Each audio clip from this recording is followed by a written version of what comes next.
राधे राधे, हरे कृष्णा। कैसे हो आप सभी लोग? आशा करती हूँ आप सभी परम मंगल में होंगे, स्वस्थ होंगे, अच्छे होंगे। आने वाली है धनतेरस। धनतेरस पे धनवंतरी जी की पूजा होती है, कुबेर जी की पूजा होती है, यमराज जी की पूजा होती है, माँ लक्ष्मी की पूजा अर्चना वंदना होती है। लेकिन हम अपने आराध्य कन्हैया को, लड्डू गोपाल को कैसे भूल सकते हैं? तो आज की वीडियो उसी पे आधारित है कि आपको धनतेरस पर अपने बाल गोपाल, लड्डू गोपाल की सेवा कैसे करनी चाहिए। देखिए, धनतेरस पर कुछ भी चीज जो होती है ना, अगर वो विशेष होती है तो उसपे भी लड्डू गोपाल की जो सेवा होती है वो विशेष ही होनी चाहिए। माना धनतेरस धनवंतरी जी का दिन है। धनतेरस पे बोला जाता है कि धनतेरस पे धनवंतरी जी अमृत का कलश लेके प्रकट हुए थे और आयुर्वेद के महाराज बोले जाते हैं, आयुर्वेद के देवता बोले जाते हैं धनवंतरी जी। उनकी विशेष पूजा अर्चना होती है, जो कि मैं आपको वीडियो में बता चुकी हूँ कि धनवंतरी जी की कोई प्रतिमा अपने घर पे लेके आओ। अगर नहीं लेके आ सकते, प्रिंट आउट निकालो। अगर प्रिंट आउट भी नहीं निकाल सकते तो एक सुपारी पे धनवंतरी जी को याद करके 2 लौंग, सुपारी, लौंग हो गई, तेज पत्ता हो गया, ऐसी चीजें उनको चढ़ाओ, क्योंकि ये सब आयुर्वेद में आता है। आपके किचन में जो जो आयुर्वेद का सामान उपलब्ध है, मसाले उपलब्ध है, वो आप चढ़ा सकते हो। धनतेरस पर कुबेर जी की भी पूजा होती है और वो भी मैं आपको बता चुकी हूँ कि धनतेरस पर कुबेर जी की पूजा कैसे आपको करनी है। कि कुबेर जी की अगर कोई प्रतिमा है तो बहुत अच्छी बात है, कुबेर यंत्र है तो उसकी पूजा अर्चना वंदना कर सकते हैं। अगर कुबेर यंत्र भी नहीं है तो एक सुपारी पे कुबेर जी का आह्वान करो, मतलब कुबेर जी समझकर एक सुपारी पर पहले उनको स्नान कराओ, फिर उनको कोड़िया चढ़ाओ, मिष्ठान चढ़ाओ, खीर चढ़ाओ, खिलौने चढ़ाओ इत्यादि। धनतेरस पे हनुमान जी की भी पूजा की विशेष की जाती है। अब हनुमान जी की पूजा क्यों की जाती है? शास्त्रों में ऐसा वर्णन आया है कि जब रामचंद्र जी अयोध्या वापस आए थे तो पूरे अयोध्या वासियों ने उनका दीप प्रज्वलित करके स्वागत किया था। तब रामचंद्र जी ने बोला था कि जो मेरे स्वागत से पहले, मेरे आगमन से पहले, दिवाली से पहले हनुमान जी को याद कर लेगा, उनके घर पे कभी कोई संकट नहीं आएगा। धनतेरस पे लक्ष्मी माता जी की भी पूजा होती है। लक्ष्मी माता जी की पूजा आप लोगों को पता ही है कि कैसे करनी है, क्या मुहूर्त होता है। ये सारी चीजें मैं आपको पहले ही ऑलरेडी बता चुकी हूँ, लेकिन आज की वीडियो में मैं आप लोगों को बताने वाली हूँ कि धनतेरस पे अपने बाल गोपाल, लड्डू गोपाल की पूजा अर्चना वंदना कैसे करनी है। धनतेरस पे अपने बाल गोपाल, लड्डू गोपाल को सुबह सुबह उठाइए, क्योंकि कार्तिक का महीना चल रहा है तो ऑब्वियसली बात है लड्डू गोपाल भी सुबह उठते होंगे।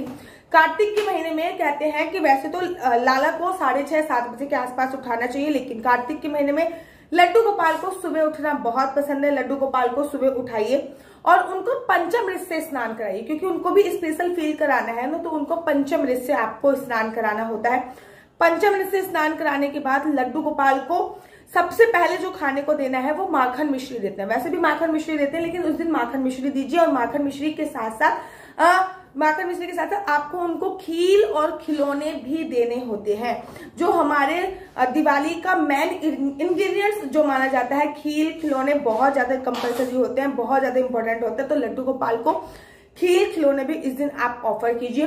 बेसिकली आप कोशिश कीजिए कि धनतेरस है और धनवंतरी जी जो है वो अमृत का कलश लेकर प्रकट हुए थे, तो धनवंतरी जी जो है वो सफेद रंग के वस्त्र पहनते हैं। तो लड्डू गोपाल को धनतेरस वाले दिन सफेद या लाल रंग के वस्त्र पहनाओ। लाल रंग रिलेट करता है माँ लक्ष्मी से, सफेद रंग रिलेट करता है धनवंतरी जी से या कुबेर जी से। तो धनतेरस पे बाल गोपाल, लड्डू गोपाल को लाल रंग के कपड़े या फिर सफेद रंग के कपड़े पहनाओ। लाल और सफेद नहीं है आपके पास तो आप कोशिश कर सकते हो कि धनतेरस वाले दिन अपने लड्डू गोपाल को एटलीस्ट नए कपड़े पहनाओ। मैं ये नहीं कह रही कि लाल पहनाओ या फिर जो भी है आपके पास वो सही है, लेकिन नए कपड़े अवश्य और अवश्य, जो उनसे भी आपके पास उपलब्ध है वो नए कपड़े आप पहना सकते हो। उसके बाद लड्डू गोपाल को इस दिन कोई भी मिठाई ऑफर करनी है, जैसे कि धनतेरस पे खीर बनाने की विशेष परंपरा रहती है। कहते हैं धनतेरस पे खीर बना के माता लक्ष्मी को भोग लगाया जाता है। ठीक इसी प्रकार से वो खीर आप अपने बाल गोपाल, लड्डू गोपाल को भी भोग लगाइए। धनतेरस पे चावल बनाने की विशेष परंपरा रहती है। धनतेरस पे चावल अवश्य बनाए जाते हैं, वो चावल का भोग भी आप लड्डू गोपाल को लगा सकते हैं। और धनतेरस पे लड्डू गोपाल को कोई मिठाई का भोग अवश्य लगाइए, मतलब क्योंकि दिवाली चल रही है, फेस्टिवल सीजन चल रहा है, तो ऑब्वियसली बात है लड्डू गोपाल को कोई ना कोई मिठाई, जो भी आपके मन में है, कोई ना कोई मिठाई अवश्य जलाइए। और धनतेरस पे लड्डू गोपाल के सामने जो दीप प्रज्वलित आपको करना है वो दीप प्रज्वलित करना है दिया, उस लड्डू गोपाल के समझो जो दीप प्रज्वलित करना है वो दीप आपको प्रज्वलित करना है लकड़ी, मतलब तुलसी की लकड़ी का। कहते हैं कि कोई मैन ओकेशन पर अगर हम तुलसी की लकड़ी का दीप प्रज्वलित करते हैं तो हमें अनंत गुना फलों की प्राप्ति होती है। तो धनतेरस पे आप लड्डू गोपाल को तुलसी की लकड़ी का दीप प्रज्वलित अवश्य और अवश्य करें। उसके बाद शॉपिंग का टाइम हो जाता है, आप लोग शॉपिंग करने जाएंगे। मेक श्योर लड्डू गोपाल के लिए भी कुछ ना कुछ अवश्य लेके आए। मैं लास्ट टाइम लड्डू गोपाल के लिए एक चांदी का गिलास लेके आई थी, उससे पहले मैं चांदी की चम्मच लेके आई थी। तो मैं हमेशा कोशिश करती हूँ कि मैं लड्डू गोपाल से भी कुछ ना कुछ लेके जाऊं। ऐसे करके ना लाला के बर्तन सारे इकट्ठे हो गए मेरे पास। तो कोशिश कीजिए कि उसके लिए भी आप कुछ ना कुछ लेके आए। अगर आपका बजट नहीं है तो सिंपल सी एक छोटी सी तुलसी माला लेके आ जाए, या फिर उसके लिए एक छोटी सी नई चम्मच लेके आ जाए, छोटी सी, ठीक है ना। लेकिन मेक श्योर आप उसके लिए कुछ ना कुछ जरूर लेके आए। बजट नहीं है तो 10 रुपए की 10-20 रुपए की चम्मच आती है, वो 10-20 रुपए की चम्मच भी लेके आ सकते हैं। लेकिन आप लाला के हिसाब से, यानी बड़ी वाली चम्मच लाके लाला को समर्पित कर दी, छोटी चम्मच लाके लाला को कुछ भी समर्पित करें, वो आपके ऊपर है। आप उनकी पायल लेके आ सकते हैं, हाथों में पहनने वाला कुछ लेके आ सकते हैं, कानों पे पहनने वाला कुछ लेके आ सकते हैं, कुछ नहीं तो कपड़े लेके आ सकते हैं। लेकिन उनके लिए भी आप कुछ ना कुछ अवश्य लेके आए, क्योंकि चाहे हम लक्ष्मी माता की पूजा कर ले, चाहे हम कुबेर जी की पूजा कर ले, चाहे हम धन्वंतरी जी की भी पूजा कर ले, लेकिन बाल गोपाल, लड्डू गोपाल हमारे इष्ट हैं, हमारे आराध्य हैं। उनकी सेवा, पूजा अर्चना हमें अवश्य करनी होती है। इस दिन लाला को, वैसे तो देखो हमेशा ही लाला को चंदन लगाया जाता है, लेकिन इस दिन लाला को सफेद और लाल रंग का अगर आप चंदन लगाते हो तो उसका बहुत ज्यादा सुखद परिणाम आपको देखने को मिलता है। इस दिन घर के मुख्य द्वार पर स्वास्तिक अवश्य बनाएं। लाला को इस दिन पूजा अर्चना वंदना में जरूर शामिल करना है।